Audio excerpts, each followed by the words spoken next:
इस वक्त बातचीत करने के लिए हमारे साथ मौजूद हैं उत्तराखंड सरकार के मंत्री सुबोध उनियाल जी। सबसे पहले शुरुआत करते हैं अरावली को लेकर, जिस तरीके से समस्या बनी हुई है इसे आप कैसे देखते हैं? देखिए, समस्या इस समय आप खुद ही जान रही हैं कि पूरी दुनिया के लिए आने वाले समय में सबसे बड़ा चैलेंज होगा पर्यावरण को बचाना, और क्लाइमेट चेंज इसका एक बहुत बड़ा कारण है। और क्योंकि मैं तो वन मंत्री होने के नाते उत्तराखंड में भी देख रहा हूँ कि ज़िंदगी में पहली बार भालू के व्यवहार में बड़ा परिवर्तन दिखाई दिया है मुझे।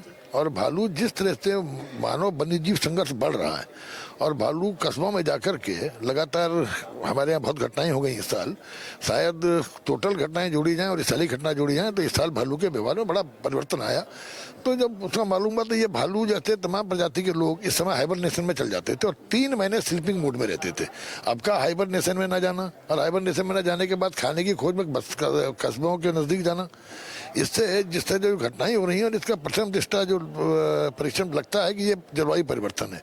तो आने वाला समय दुनिया का बड़ा चैलेंजिंग है। ऐसे में अरावली को पर खनन पर रोक लगाकर भारत सरकार ने आने वाली जनरेशन को बचाने के लिए एक बहुत बड़ा निर्णय लिया। ये महत्वपूर्ण निर्णय है और निश्चित रूप से इसके दूरगामी परिणाम होंगे। इसके अलावा अगर मसूरी की बात करें सर, जिस तरीके से वहाँ के पिलर्स गायब हैं, उसको आप कैसे देखते हैं? देखिए, पिलर्स गायब नहीं हुए। ये 1970 में करीबन 40,000 हेक्टेयर वन क्षेत्र को आरक्षित वन क्षेत्र करके एक डिवीजन, मसूरी डिवीजन का निर्माण हुआ, और उसके बाद उस पर करीबन 13,000 के आसपास पिलर्स लगाए गए।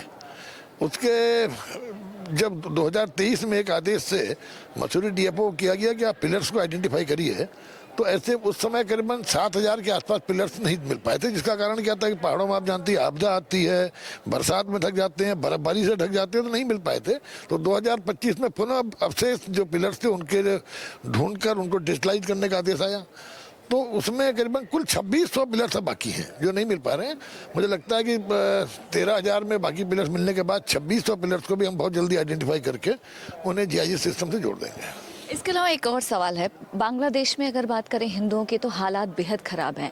ऐसे में अगर उत्तराखंड की बात करें सर, तो क्या वहाँ पर भी बांग्लादेशी नागरिक हैं जिनको लेकर कोई कार्रवाई की जा रही है? देखिए, हमारे यहाँ राज्य में पहले भी बांग्लादेशियों को जब जहाँ जहाँ चिन्हित किया गया उनको निश्चित रूप से बाहर करने का काम किया गया, उनके खिलाफ कार्रवाई की गई। और अब ये एसआईआर जिस तरह हमारे राज्य में प्रारंभ हो गई है, तो एसआईआर के माध्यम से भी, क्योंकि भारत के संविधान में बहुत स्पष्ट लिखा हुआ है कि वही व्यक्ति मतदाता हो सकता है जो भारत का नागरिक हो।